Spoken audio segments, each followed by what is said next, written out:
You are not where you're supposed to be because of you. It's all you. You tell yourself lies, reasons. I'm too tired. I need to rest. I'm too hungry. I'm too full. Something else is more important. Lies. I don't have time. Lies, lies, lies, lies. Ask yourself, what remarkably stupid things am I doing on a regular basis to absolutely screw up my life? What would happen if you just stopped wasting the opportunities that are in front of you? Because you're not everything you could be, and you know it. If you keep thinking the same thoughts, keep demonstrating the same behaviors, keep living by the same feelings and emotions, your personal reality is going to stay exactly the same. But if you have new thoughts that lead to new choices, that demonstrate new actions, that create new experiences, that cause you to feel differently, you will begin to walk into a new future. I need you to confront you because you're the one holding you up. I need you to look in the mirror and tell you, you are not gonna do me like this no more. You're not gonna continue to sabotage me. You're not gonna keep procrastinating. You're not.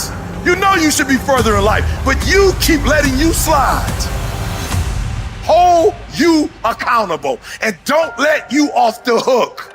If for 10 years, if you didn't avoid doing what you knew you needed to do, what would you be like? You'd be 10 times more efficient, 20 times more efficient. And you could be way better. You could be incomparably better across multiple dimensions. You do something away from the normality of what you've been doing. Why not try it, man? Shock the system. Get up at 4 in the morning one day, just one day, and go for a fucking run. Commit to one day and see how you feel as you're jogging it back in around 5 or something, as your neighbors are still asleep. Well, your day's already provided something for you. Mentally, you'll feel like, wow, man, that was a lie. And say, I've got to do this. This is my stuff. This is why I showed up. It's not going to be easy. When you want to change, it's not easy. If it were in fact easy, everybody would do it. But if you're serious, you'll go all out. So yes, I'm going to do something about this situation. You do what it is you're supposed to. You're supposed to build something. You're supposed to create something. I don't know how to do it. Learn. The question is not, is it possible for you to be a millionaire? Is it possible for you to have all your dreams become a reality in your lifetime? Yes, it is possible. But the real question is, have you made the decision?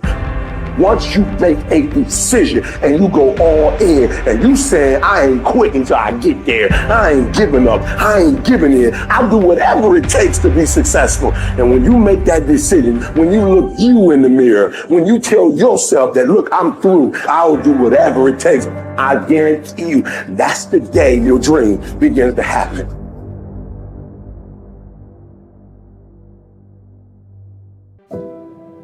So then, when you have a purpose or a vision or a mission or an intent that's bigger than you, it means it signifies something that's ongoing. You could have a purpose to go east, and there's never an end to east. You could have a purpose to be healthy. There's always more health to have. You could have a purpose to be wealthy. There's never an end to wealth. You could have a purpose for knowledge, and there's never an end to knowledge. It signifies a direction. My purpose is to transform individuals in order to transform a culture. And I'm clear on that purpose, and it gets me up in the morning every single day. So then, how do you bring a vision from the world of possibility into the world of reality? From thought all the way down into matter. From what we say in quantum physics, from the wave of possibilities all the way down into the particle. From the immaterial, something that doesn't exist yet, into the material. From the world beyond the senses to the world of the senses. How do we do that? Well, it requires then setting up goals in alignment with your purpose. So let's just say you have a purpose to go in a certain direction. Your purpose signifies a direction, but your goals should always be in alignment with your purpose. And people who have goals in alignment with their purpose, their goals are a natural side effect of them being on purpose. So then what about getting healthy?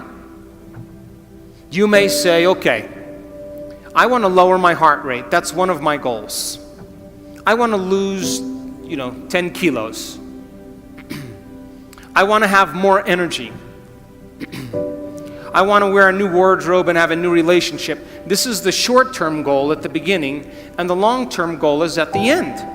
And as long as you keep making the same choices, demonstrating the same behaviors, reproducing the same experiences, feeling the same way, you'll arrive at all of those goals. What about becoming abundant? You may say you want to be wealthy, and to me it doesn't matter. Wealth is a state of mind. You may want to start a new business. Once you start that new business, you may want to hire 2 new staff employees in 6 months. Then you may say you want to buy a company vehicle. And of course, then the next one is buy a new house. And then ultimately what? Make $1 million? Why not? If that's your goal, to reflect your purpose, then you should arrive at it. Are you still with me? How about learning knowledge?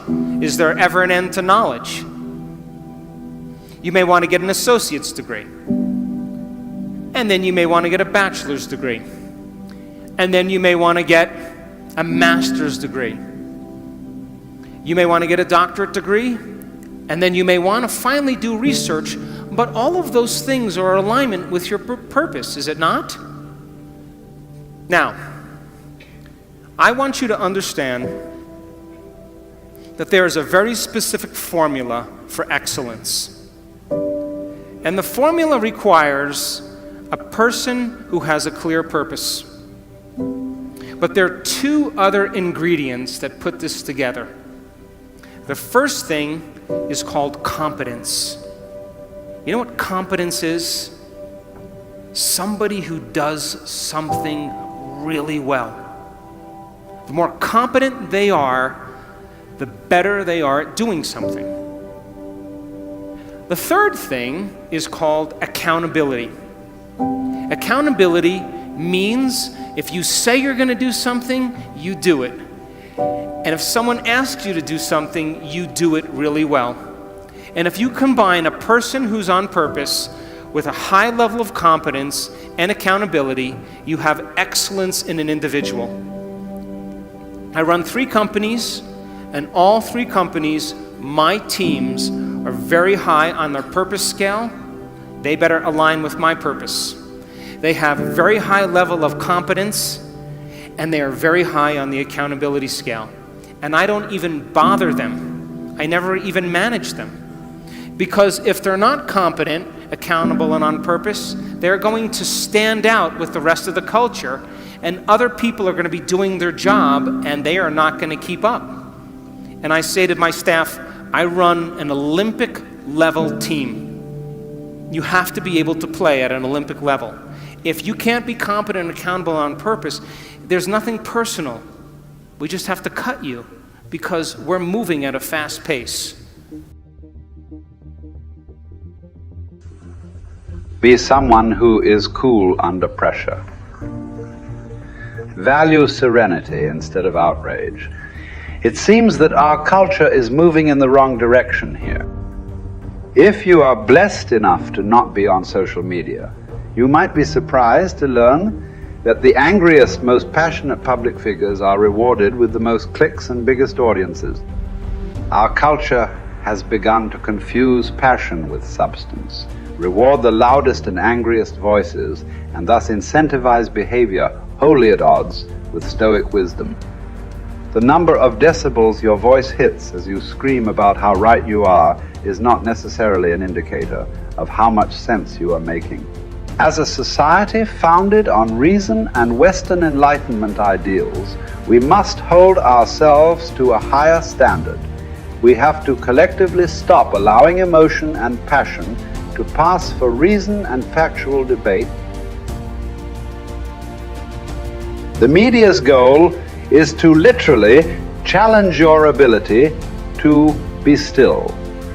A tough American intent on improving upon their current self, is not tricked into an emotional reaction by these headlines. You do not write an angry tweet. You do not hurl an insult. You are cool and measured and skeptical. You are curious what the agenda of the journalist might be and what facts or context they might be leaving out. You seek out a different story on the same topic from an opposing view, and you find out that many of the claims made in the original story were convincingly debunked. And just like that, you are a Zen master of stillness and stoicism. I will not quit in the face of danger or pain or self-doubt. I will not justify the easier path before me. I decide that all my actions, not just some, matter. Every small task is a contribution toward a higher purpose. Every day is undertaken with a sense of duty to be better than I was yesterday, even in the smallest of ways. I seek out hardship. I do not run from pain, but embrace it, because I derive strength from my suffering. I confront the inevitable trials of life with a smile. I plan to keep my head to be still when chaos overwhelms me. I will tell the story of my failures and hardships as a victor, not a victim. I will be grateful. Millions who have gone before me have suffered too much, fought too hard, and been blessed with far too little for me to squander this life, so I won't. My purpose will be to uphold and protect the spirit of our great republic, knowing that the values we hold dear can be preserved only by a strong people. I will do my part. I will live with fortitude.